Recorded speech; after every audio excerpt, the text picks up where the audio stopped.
It's a beautiful Saturday afternoon in Austin, Texas. Welcome to the Weekend Interview Show. I'm your host, Philip Drew, Administrator. Our guest today is John Gatto.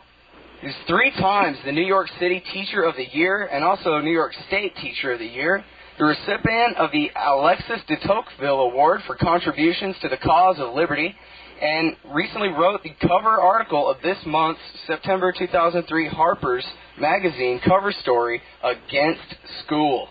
He is the author of the books Dumbing Us Down, The Hidden Curriculum of Compulsory Schooling, The Exhausted School, A Different Kind of Teacher, and his latest, The Underground History of American Education, which you can read in its entirety, I believe, on JohnTaylorGatto.com. Welcome to the show, sir. Well, pleasure to be down there in Austin again, where my son lives. So, hello, Jeff. Well, good. I hope he's listening and maybe he got to hear that. Also, it's my 3rd favorite city in the country. Behind and what? Right after Chicago and Pittsburgh. I'll take Austin, thank you. All right. Hey, that's pretty good. I've never been to Chicago or Pittsburgh, so I can't Well, speak you're to those. missing something, but I'm going to forgive you while we do this interview. All right, that's cool. I'm still young. I still got time to travel. You've got time. And go to Chicago and Pittsburgh. Okay, in reverse order. Go ahead. So tell me, John, why would the Teacher of the Year 3 times in a row in New York City write a cover story for Harper's magazine called Against School? Well, I taught for 30 years in the public schools of New York City, and I went to the public schools in western Pennsylvania around Pittsburgh for 12 years. So for 42 of my years on this planet, I've been subject to schooling and its strictures, and so have many, many other people, virtually all of us. At some point during my teaching career, it dawned on me that the school was deliberately doing things that were contrary to the way people learn. So I said, no problem, I'll just make slight adjustments and we'll go on. Well, I had my head handed to me, as I would say thousands of teachers every year do, because the procedures are pretty much sacrosanct, regardless of whether they work or not. So that intrigued me so much that after I left the business in July 25th, 1991, on the op-ed page of the Wall Street Journal, by the way, I bet that's up on the Internet, after I left, I said, I'm just going to try to find out where this thing came from, why it took the shape it took, and how it's managed to resist every effort to change it for 100 years. And what I discovered slowly, incrementally, just made the hair stand up on my head, and suddenly all the contradictions and stupidities made sense. It's not about education. It's a psychological conditioning laboratory, and it does a good job at what it sets out to do. Okay, well, I know that there are many teachers, probably all the teachers in this country would say that you're absolutely wrong, that their job has nothing to do with psychological conditioning, and how dare you say that? Let's see some proof. Well, be fair, Philip. As a matter of fact, I hear daily from about 10 people in the country, and probably half of them are teachers, and I have yet to find one that disagreed. They don't have the substantive knowledge, but they know they're involved in something creepy. They can't quite understand it, and the easiest way to deal with it is just to say that the school administrators are stupid, which they are. But whether they were stupid or brainy wouldn't make the slightest difference. No one involved in the school business is given any sovereignty to change things. I mean, rhetorically, maybe at parents' night, we're stuck with a system that's passed down. I guess honorable people think from the district superintendent, no it isn't, or honorable people may think from the State Department of Education, no it isn't. Everyone in those particular bailiwicks is following orders. Orders from where? Not from the Federal Education Department, I can tell you. Not from the Teachers Union, I can tell you. But where? The Ford Foundation. Well, the Ford Foundation is a major writer of orders for teachers in schools, but then so is the Carnegie Foundation, so is the Rockefeller Foundation, the Exxon Foundation, and we probably could add 10 more names to that list who you can trace the major developments in American schooling to. But how does that happen? How far back are we talking about, the major developments that we can trace to these guys? Well, there are a set of time zones. The plan for this was in place before the American Civil War, but not the reality of it.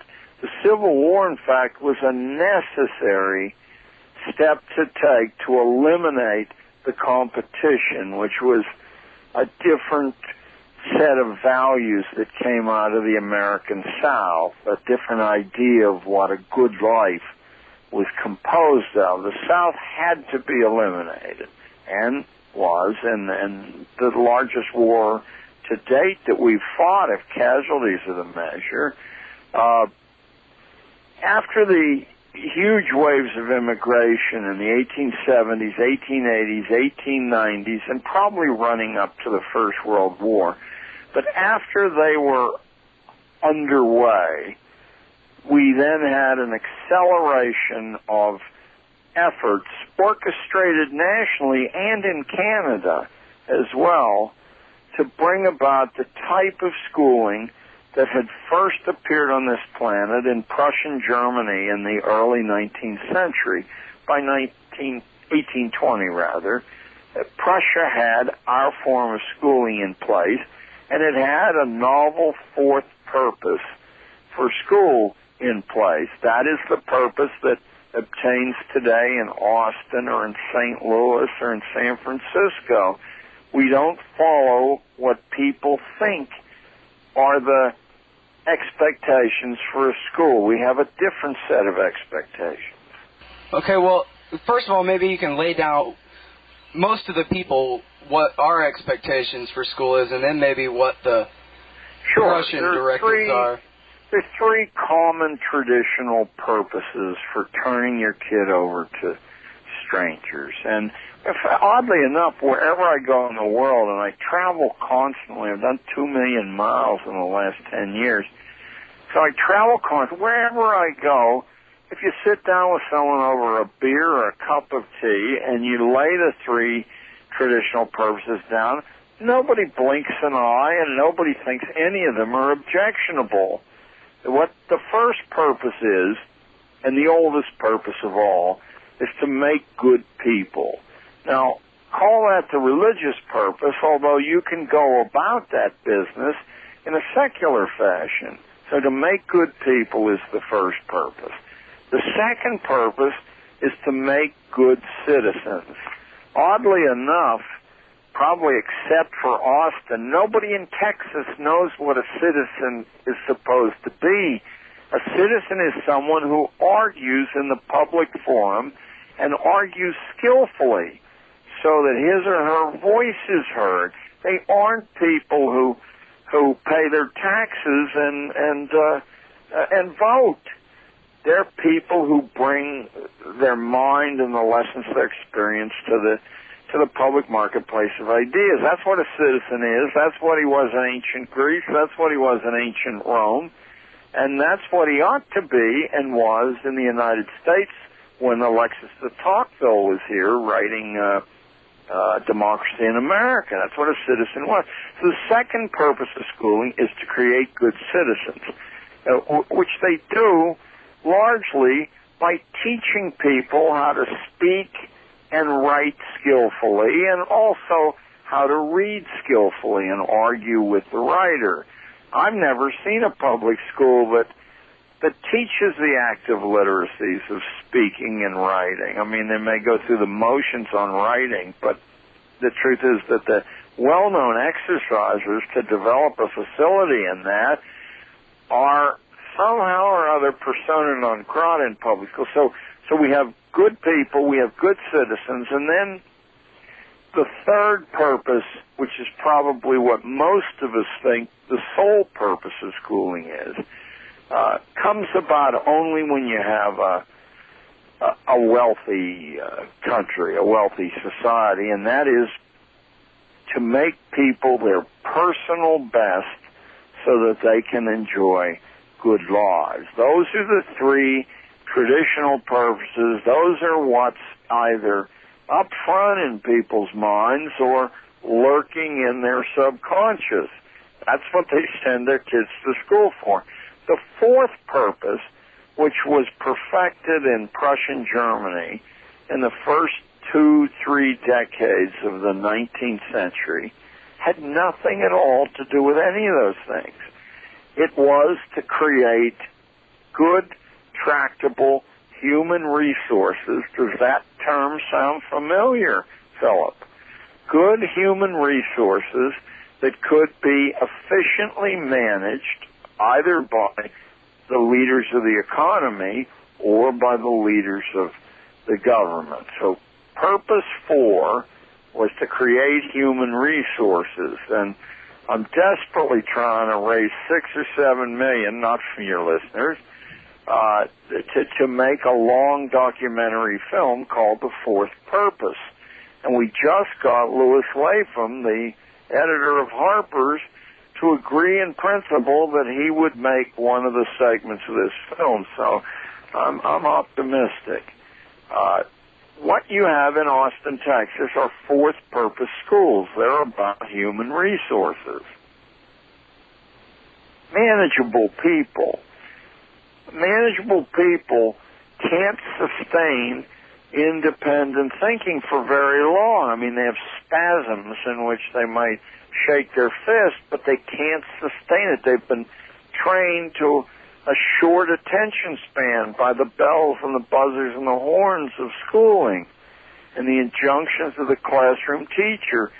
Your schools, as mine were, are psychological conditioning laboratories, and they've been operating that way for just about 100 years. If you could please show me the train of logic and follow-through from Prussian Germany in the 1820s to public schools in Austin, Sure. Texas in 2003. Sure.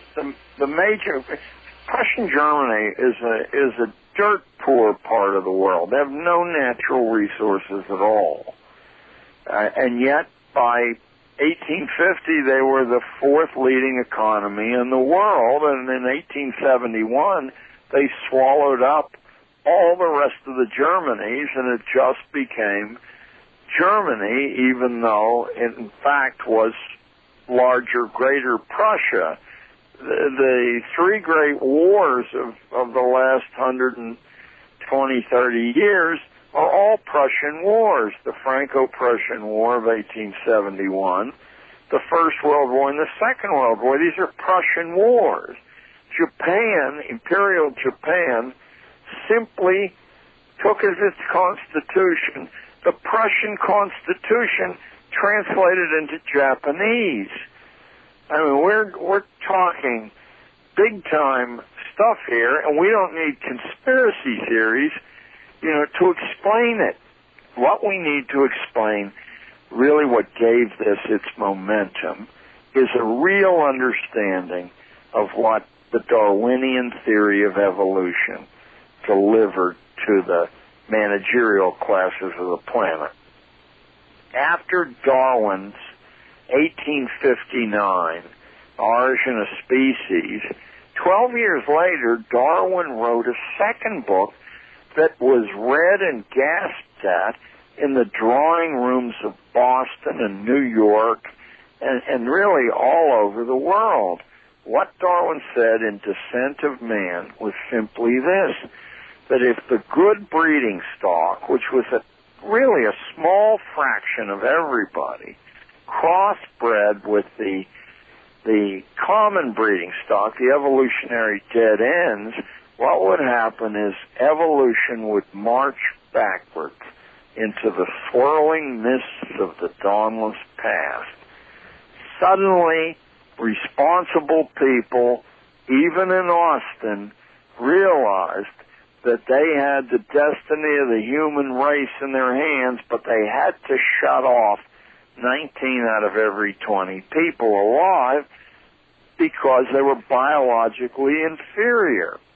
American colleges began to teach courses how to take control of evolution. I'll give you just one, because I know our time's limited, but this should bring a smile to anybody's face who has a teaching license. At the University of Indiana, the president of the college, a man named David Starr Jordan, a legendary name in American higher education history, began to teach a course of his own devising called Bionomics. Bionomics. It was how to take charge of evolution and freeze out the inferior breeding stock.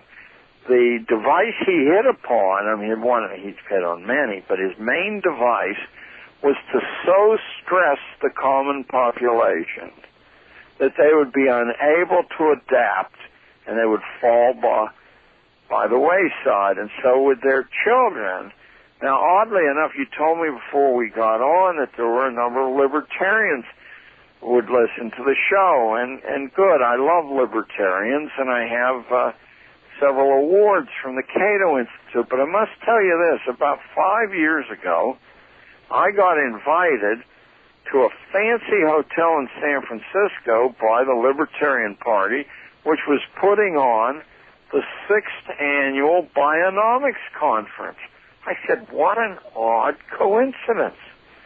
So I attended, and it was difficult to know from the I made a presentation there, what they meant by bionomics, but at the final dinner, the mystery vanished as the speaker said that the tremendous stresses of modern life would take care of evolution very nicely and get rid of the deadwood.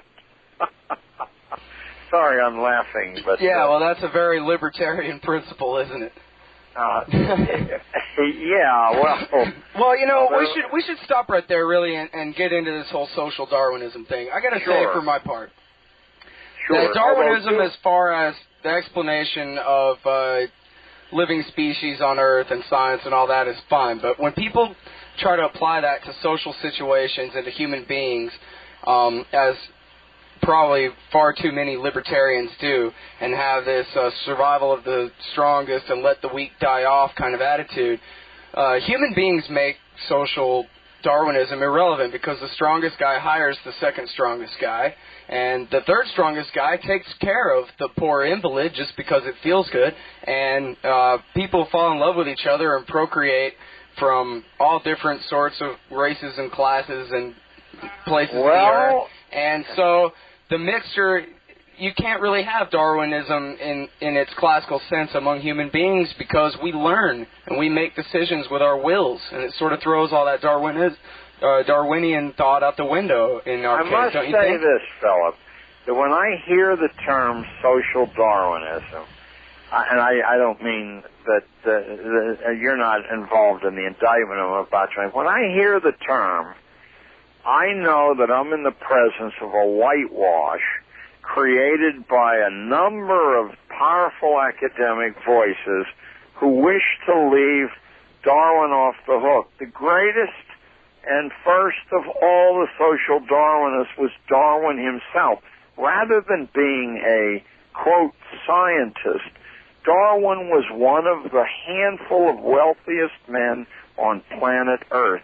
How come not a single book bothers to mention that? Darwin was supremely wealthy, and he associated with kings and princes and people of substance. So when Darwin spoke, it wasn't like a professor raising his squeaky voice at an ed conference. He was talking to people who had control of societies under their hands. And Darwin was the one who said it would be immoral to allow this evolutionary dead-end stock to crossbreed with the good stuff. You ought to hear what he said about the Irish. I won't say it because there may be women listening. But it is to fall on the floor laughing if you happen to be Irish. Anyway. Oh, you got me wondering now. I'm going to have to look that up. Please do. It's the scent of man. But Darwin Darwin wrote, 25 or 30 books. And in all the books, there are interesting pointed references. Anyway, notice what this does to, let me call them the managerial classes. Darwin suddenly revives Calvinism, only he does it under the guise of a science. Calvinism said that every action is predestinated and that the people who are to be saved have already been picked before they're born. There isn't an iota of difference between that theological contention and Mr. Darwin's biological contention that you couldn't do anything about your unfortunate biological position. And furthermore, he said not once but a number of times that it was a waste of money to try. Now, put yourself in the position of a social manager, whether in Boston or Berlin, doesn't make the slightest, or Tokyo, doesn't make the slightest difference there. You have now been charged morally with keeping the bad stuff in its place. And that's Darwin's injunction. That is not some odd static that appeared in the message there. Of course, you can't learn that if you go to school. You just can't learn that. Well, so the American elite then, or the American managerial class, as you refer to it, then took Darwin's suggestion and ran with it? They did. They took Darwin's suggestion and they ran with it. The first and probably the most prominent and useful undertaking was to find a place to store the good stuff. And so suddenly, in a country that had maybe half a dozen elite private boarding schools, we have between 1880 and 1910 an absolute explosion of these facilities until we have something in excess of 300 of them by 1910, and if you trace the founding money of each of them, it will be some colossal industrial fortune or another. In other words, the people who owned the United States took the message very, very seriously. Of course, if you go back 3 centuries, they would have taken seriously that God picked them to own everything. But now they're completely off the hook. So what we have, and I think you'll find this amusing, what we have is an explosion of elite private boarding schools. Now, you may well say, yes, but that's held in check. Plenty of people from good public schools, compete everywhere. Well, I'd like you and your listeners to consider this. George Bush, the incumbent president, is a graduate of Andover. That's one of the top 10 elite private boarding schools. John Kerry, who up to now has been one of the leading contenders on the Democratic side, is a product of St. Paul's, which is probably either the first or second most elite private boarding school. Howard Dean, who were offered as the populist alternative, is a graduate of St. George's, another top 10. Al Gore, who just comments on this election, but was, after all, the Democratic candidate in the last election against Andover, is from St. Albans, another top 10 elite private boarding school. And I hope somewhere in the pattern collecting part of your mind, you're hearing St. Albans, St. George's, St. Paul's. These are religious schools. Now, both Roosevelts are Groton. Groton probably is the single most elite private boarding school. John F. Kennedy, another so-called populist, is Choate. Another populist, John McCain, who frequently is in the public eye, is a graduate of Episcopal, another top 10 elite private boarding school. Does this sound a little bit odd? It makes me wonder, what knowledge do they get at their wonderful private boarding schools that the rest of us are denied? Well, I happen to know. I've spent 10 years studying what knowledge they get. But before we get there, I'd like to point out one other thing. The first Bush presidency is a Yale graduate.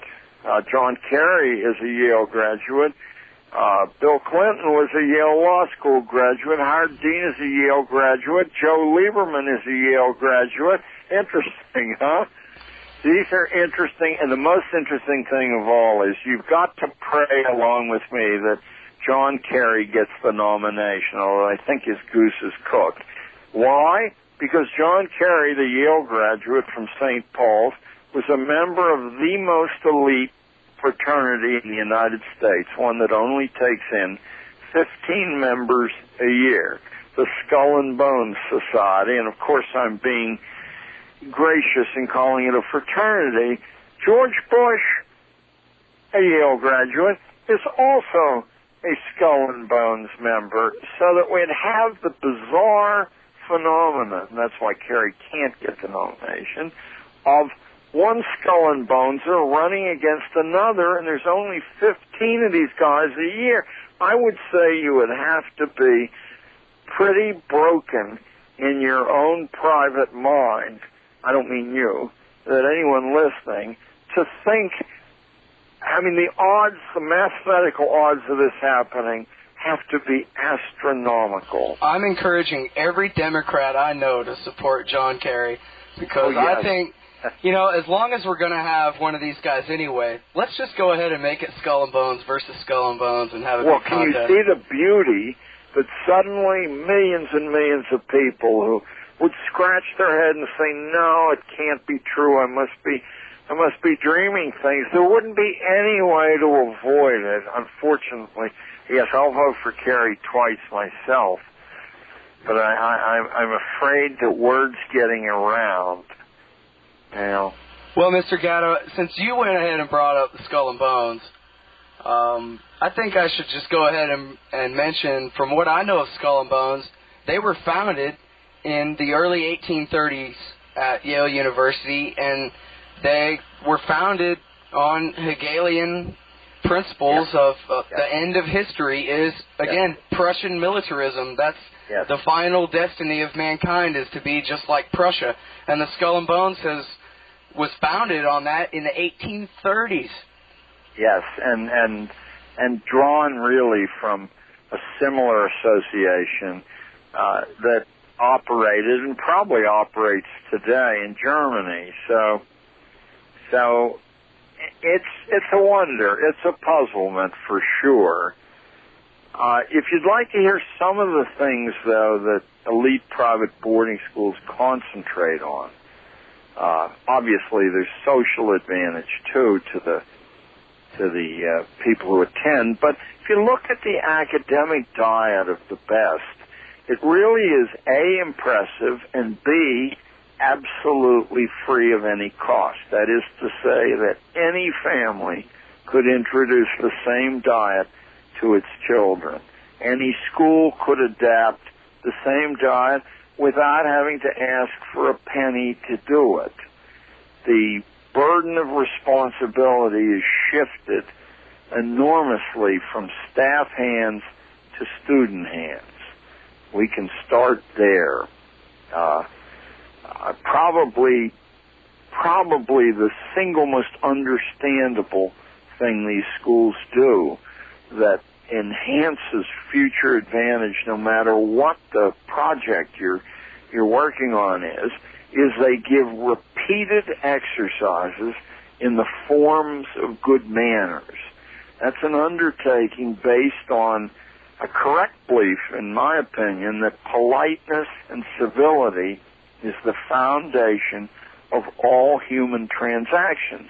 So the kids, quite bright, who I saw passing through my hands in New York City public schools, were all being disqualified simply by their crude exteriors, which could have been eliminated in, 90 days, maybe a year there, and they would have been on an even footing. But instead, the schools scrupulously keep this information away from the kids. Oh, it's true that some teacher in exasperation might say, it's not going to be this way when you go for a job. But to allow people to emerge after 12 years of drills in bad manners and crudity is simply to keep them in their place for the rest of their life. I hope some parents are listening and will start the minute your show's off, Philip.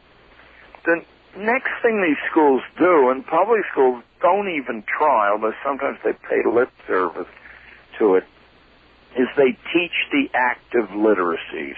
Everyone knows what literacy is, but the active literacies are public speaking and writing. You have to be able to do those two things very, very well in order to recruit people to your side, to your cause. And 12 years of drill in ignoring these things or putting them way, way down on the list of priorities is enough to permanently shelve most people. There are other things. There's an emphasis on independent work, a total reversal of the student-teacher balance. The assumption is that each student is sovereign and each student will take the prizes or the lumps for their attention to task. The power of accurate observation and recording is legendary in these places. Precision in observation and recording. Now, many of us heard from really kindly teachers that, it doesn't really get it pretty much right and you're okay. And that's probably is okay in a hunting party or in a beer party. But the fact is that we're constantly making judgments about one another according to the accuracy of our experience with other people. And most of us are so unreliable that we couldn't be treated seriously, not even by our husbands and wives. So that is taken care of. There's a habit of caution in reasoning. What do the natural enthusiasts do when they have the bit between their teeth of a new idea or a new acquaintance? They instantly leap to conclusions. That has to be bred out of the academic practice, and it takes time to do that. Another thing they aim for is the development of judgment, and then the testing of judgment. Now, we all informally do that. When I say testing of judgment, I'm not talking about standardized tests, which absolutely, utterly measure nothing at all, not even your proficiency in writing or mathematics. When I talk about testing judgment, I'm talking about things as banal and simple and everyday as getting a good haircut, because you bet your judgment on a certain person, and I'll bet you'd never ask a barber in your life what grade he got in barber college. And if you hire a lawyer, it would boggle my mind if you ever ask him what grades he got in school. It's irrelevant. Something happened, let me say 8 weeks ago, that froze the blood in my veins. It was a front-page article in the New York Times, and it dealt with how Harvard accepts students in its freshman class every year. The dean of admissions, I think, is a woman named McGrath, Deborah McGrath, I think, but it doesn't matter. This will be easy enough to check out on the internet. What she said was that Harvard turns down 4 out of every 5 valedictorians who apply. What stunned me was that my fellow New York Times readers read the same article I did and didn't realize what a cataclysm that was. So the grinds that work hard and get good grades have a 1 chance in 5 of getting into Harvard. She was asked why. She said Harvard only accepts people who have significant accomplishments, and grades are not a significant accomplishment. Obviously, the reporter ought to be strung up, because the next question that should have been asked was, but what is a significant accomplishment? Yeah, well, don't ask too much from a New York Times reporter. I mean, come on, let's be fair. Well, I do know this, that I'm on my way up to Cambridge next week to beard Mrs. McGrath in her den and say, hey, could you give me a list of significant... Now, I know what they are. I know what they are from reading American history. Well, and I think you would probably agree with her, right, that the grades aren't what counts. Oh, they're not what counts. They're not what counts, but someone who wanted to help his or her fellow men and women would certainly say there's no reason at all by the time you're 18 that you shouldn't have ridden a bicycle across the United States, started a business and made significant money on it.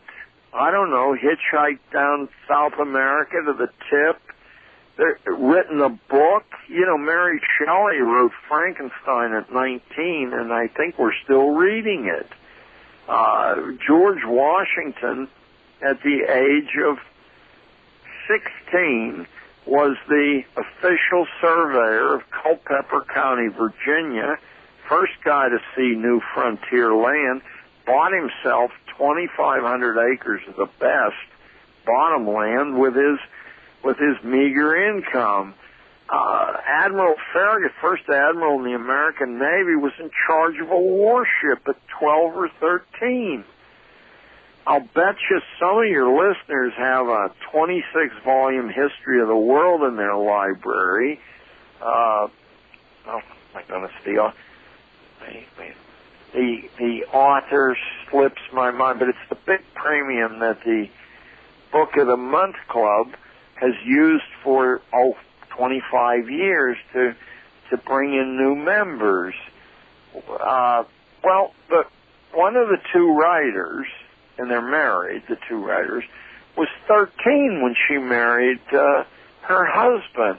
13, and she began studying professional historiography. She didn't copy notes off a board and wait for the test or the school dance. We have deliberately extended childhood 6 to 10 years.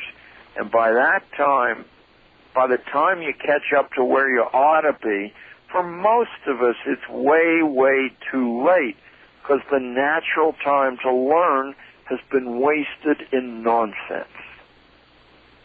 Okay, so what we have here is, you brought up a number of things when you're describing what they do right at the private schools that all our presidential candidates go to. But I know your time. And you brought up a lot of the, during that, a lot of the, I guess, the lack of those things at the government schools. You talked about, the bad manners, kids who, I guess, basically just run in cliques and are always disrespectful and all that garbage. Prizes. And test scores is what they're chasing, if they chase anything at all. Well, so what I want to know is, how is this all on purpose? Show me that this isn't just, local school boards aren't very good at running schools, and that this is something from the top down. Put yourself in the position of one of the great industrialists the people who began to open huge factories in the last half of the 19th century. Now, in Britain, the common population, and in Germany, the common populations had already been broken to the role of proletarians, a proletariat, people without land, without any close connection to their family, to their religion, to their heritage, to their culture. Disconnected people are a proletariat, whether they're doctors and lawyers or whether they're ditch diggers and coal miners. So in Europe, the major industrial nations, we could throw in France, were ready for the real industrial revolution, which came about when coal was connected to machinery. The machinery had been in existence really throughout human history as child's toys. But now you didn't ever have a dependable energy source. The wind comes, the wind goes. Water comes, water goes. Wood takes an enormous weight to produce a unit of energy. But coal promised efficiency in size and weight, and of course the successor to coal, which was oil, was much more efficient than coal, and the United States had more coal than all the rest of the countries in the world put together. Source of that information is the Encyclopedia Britannica, 11th edition. For those of you who just heard Britannica and not 11th edition, you're in for a big disappointment, because subsequent editions of the Britannica are heavily tampered with. But the 11th was boastful about what was going on.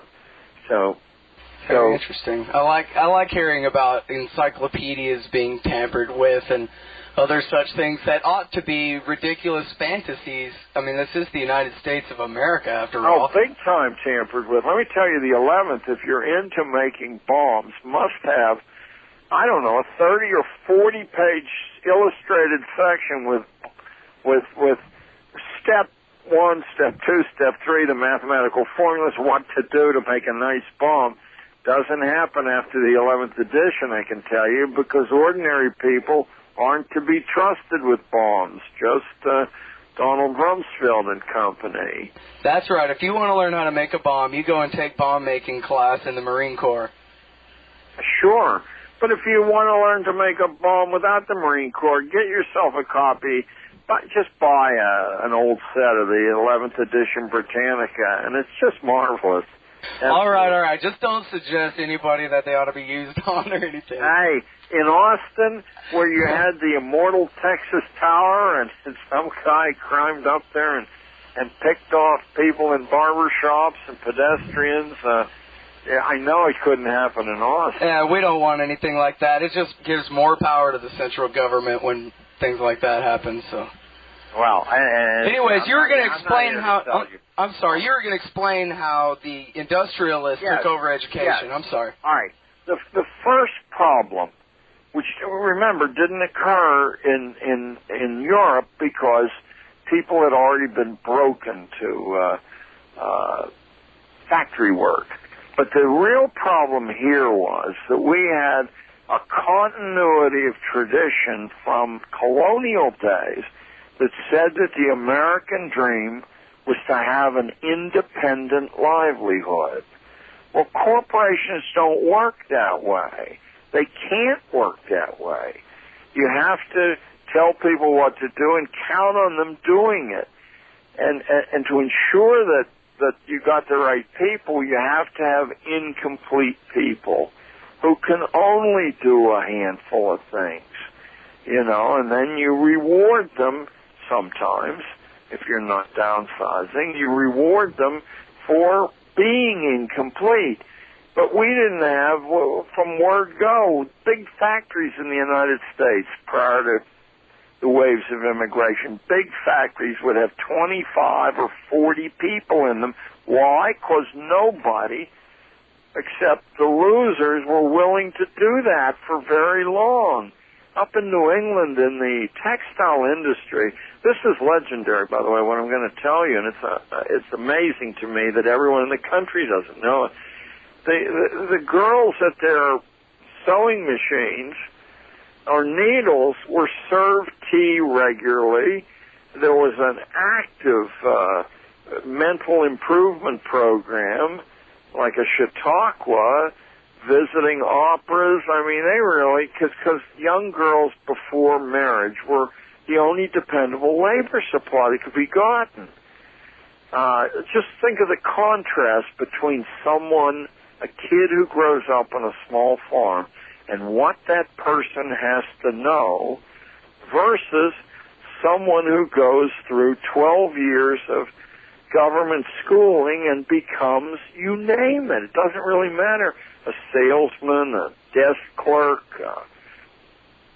an inspector. They don't have to know anything. Nothing at all. They have to be obedient, and they have to be able to read simple instruction books, and they absolutely have to have no interest whatsoever in improving their lot, the lot of their fellow workers, or the workplace. No one cares what they have to say. Well, I can definitely see that it would be in the interests of all the bosses in the land for all of us to be literate enough to read a page-long memo and do what it says, and not literate enough to read a 300-page book about what a jerk our boss is. However, though, I still haven't been shown the connection. Well, I see the motivation, but I want to see how they did it. Let me continue, Philip. You can't. Well, I'm just saying we only got 10 minutes, so I just want to make sure we get it in there. All right. You cannot have a large corporately organized factory unless you have a dependable workforce, and there was no domestic dependable workforce. Why do you think millions upon millions upon millions of Italians and Russians, etc., Germans and Irish were brought to the United States? No, they didn't come to the United States for a better life. They were brought here. Most of them had their way paid over. And when they disembarked from the ships, they were loaded on wagons and trotted around to different industrial establishments who would bid on this cheap labor. The minute they got some... I never learned that in school. No, you wouldn't have learned that in school. Sorry to interrupt, but I just had to say that.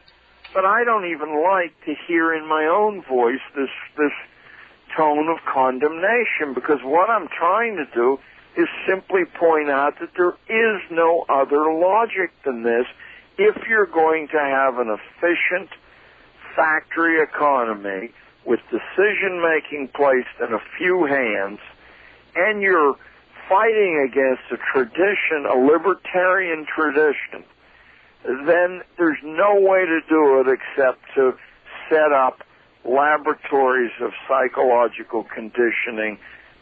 And it has to be forced, because no one in their right mind would go to these places if we didn't have forced schooling. You drop the compulsion law tomorrow in Austin, and it'll take about 5 years for a large cohort of people to figure out a much better way to do this. Another 5 years, and the uncertain will follow their lead, and give me 20 years, and nobody except a moron would be in these schools.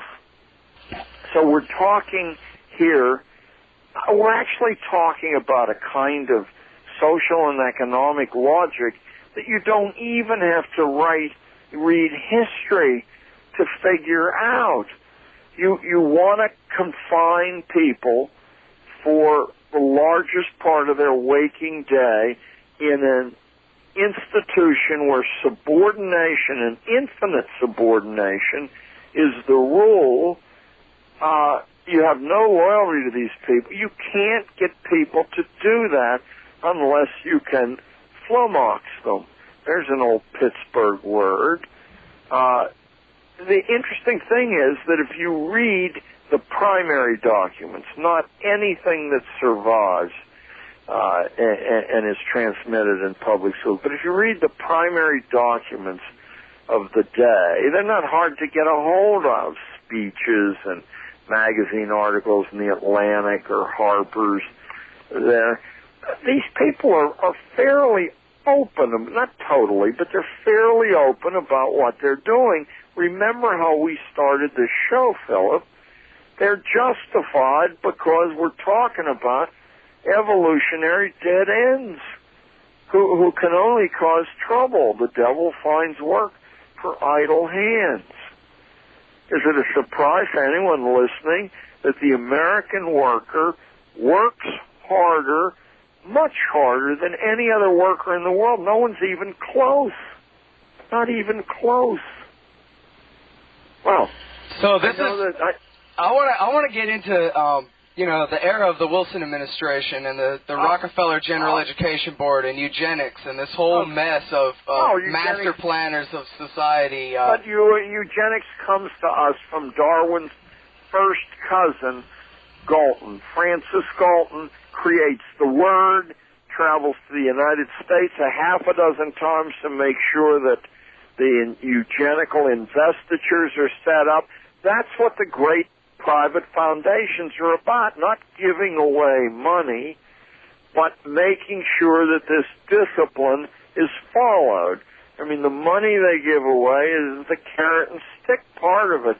The Carnegie Foundation set up a eugenics record office, an experimental laboratory in Cold Spring Harbor, Long Island, on the Vanderbilt estate prior to the First World War. And by the Second World War, let me tell you, this is a matter of historical document. The Imperial Japanese government and the Nazi German government had come not once but many times to study how the Americans were doing it. Those of you listeners who have a research bent need to get a hold of the proceedings of the Nuremberg trials for the doctors. Let me guarantee you that no professor at the University of Texas, well, maybe a few full professors, has ever seen those documents, even though they're public record. And over again, the German doctors would testify that they were following American precedents. In fact, they called forced sterilization the Indiana procedure because the state of Indiana, where, remember, the first president of Stanford came from that university, the first head of national teacher training for all practical purposes, Elwood P. Coverly, was the star pupil of David Starr Jordan at the University of Indiana. He got the highest marks in bionomics, of all things, and he's the head of teacher training at Stanford. He's the head of the Cleveland Conference, which is like a hiring cabal for administrators in every one of the then 48 states. I mean, this isn't documented in crazy books and conspiracy literature. This is documented in mainstream academic literature that people are unaware of. They're unaware of its existence. Why? Well, they mow the lawn, they go out on dates, they listen to good radio shows like yours, and what they rely on, the television, the radio, the newspapers, the schools, to refer them to are these records. No way. So they have their cake and eat it too, Philip. They can do these things. They can do them more or less openly, and no one knows they're happening. Simple collectivism is really all it is, that we're smart enough that we ought to, or, even better, genetically superior enough that we ought to plan society for everybody else and all their natural right to life be damned. Yes. There's a stage on the way to a world government. It's an advanced stage on the way to world government, just as the so-called wars in Afghanistan and Iraq are. I mean, even oil's only an intermediary carrot to dangle in front of, the enthusiasts, let me call them. I know that you've run out of time. Can I say goodbye to my son, Jeff? Absolutely. Okay, and I know him as Raven Gatto there, but he insists on traveling down there in Austin under the name Jeff. Love you, kid. Hope to see you. I hope to see you in January. And I hope to see you too, Philip. Well, I hope he's listening. I hope he got to hear that. A beer on 6th Street. Well, if anyone knows Jeff Gorvetzian down there, that's my son. Cool. University of Texas. All right. All right. Well, yeah, next time you come down and visit, you give me a call. I will, and I hope you're going to send me an air check of this, because you're a good interviewer. Hey, thanks.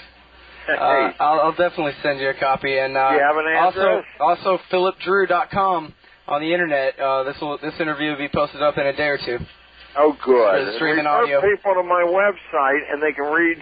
They eventually will read all my books free, but right now there's about half of the big one, Underground History, up there, and they won't have to pay a penny for it. And that's JohnTaylorGatto.com, Gatto, JohnTaylorGatto.com. 3 times the New York City Teacher of the Year and New York State Teacher of the Year, recipient of the Alexis de Tocqueville Award for contributions to the cause of liberty. The author of Dumbing Us Down, The Hidden Curriculum of Compulsory Schooling, The Exhausted School, A Different Kind of Teacher, and most recently, and most of it is available at JohnTaylorGatto.com, The Underground History of American Education. Thanks a lot for coming on the show today. Thank you, Philip. Bye now.